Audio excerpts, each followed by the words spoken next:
নমস্কার।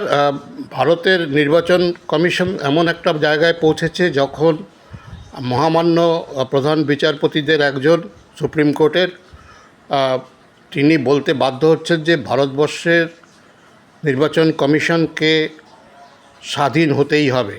অর্থাৎ তিনি নিজেও মনে করছেন ভারতবর্ষের নির্বাচন কমিশন এখন স্বাধীনভাবে কাজ করছে না। এই প্রসঙ্গে আমাদের মনে রাখতে হবে বর্তমান নির্বাচন কমিশনারের বিরুদ্ধে খোদ পার্লামেন্টে একটি ইমপিচমেন্ট নোটিশ দাখিল হয়েছে, যার অর্থ নির্বাচন কমিশনের কার্যকলাপে ভারতবর্ষের মানুষ আস্থা রাখতে পারছেন না। এই পরিস্থিতিতে যেটা হওয়া উচিত ছিল, তার নিজের সেখান থেকে ইস্তফা দেওয়া উচিত ছিল। যখন পার্লামেন্টে তার সম্বন্ধে আলোচনা হচ্ছে তাকে সরিয়ে দেওয়ার জন্য ইমপিচমেন্টের, সেটা তিনি করেননি। এবং তারপরেও তিনি দেশের একটা বিশাল বড় অঙ্গরাজ্য বাংলায় যেভাবে নির্বাচনটাকে একটা প্রহসনে পরিণত করেছেন, তাতে পরিষ্কারভাবে বোঝা যাচ্ছে নির্বাচন কমিশন আর সত্যিই স্বাধীন নন।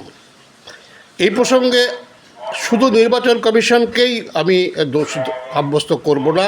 তাদের এই বেপরোয়া ভাবের জন্য অনেকটাই আমি মনে করি ভারতের সর্বোচ্চ আদালতের কিছু সিদ্ধান্ত তাদের সহায়ক হয়েছে।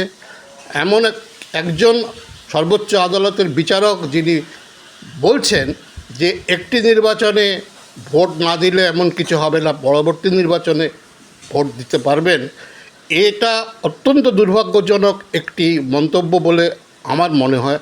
কারণ তাকে মনে করিয়ে দেওয়া দরকার হয়তো নেই, কিন্তু তবুও মনে করিয়ে দিতে হচ্ছে দুর্ভাগ্যজনকভাবে যে ভারতের যে সংবিধান, তাতে ভারতের বর্ষের নাগরিকের নির্বাচনে ভোট দেওয়া একটি মৌলিক অধিকারের মধ্যে পড়ে।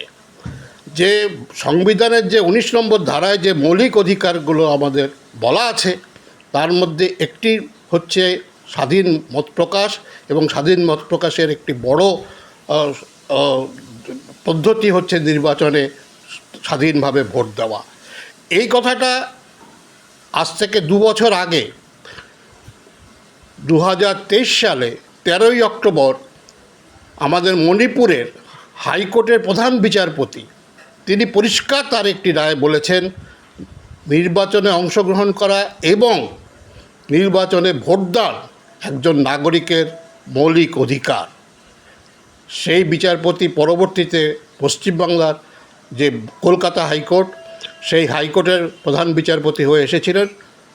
সম্ভবত এর মধ্যে তিনি অবসর গ্রহণ করেছেন।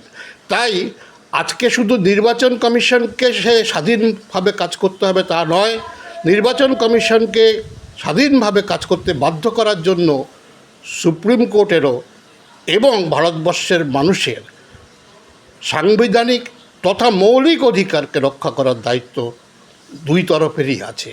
শুধু একতরফা নির্বাচন কমিশন কাজ করছে না, তাদেরকে দোষ দিয়ে লাভ নেই।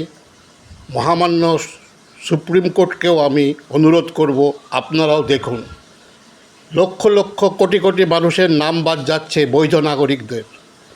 তাদেরকে আগামীবার ভোট দেওয়ার এই যে সাজেশন দেওয়ার আগে তাদের মৌলিক অধিকার রক্ষা করার দায়িত্ব কিন্তু আপনাদের উপরেও বর্তায়। ধন্যবাদ।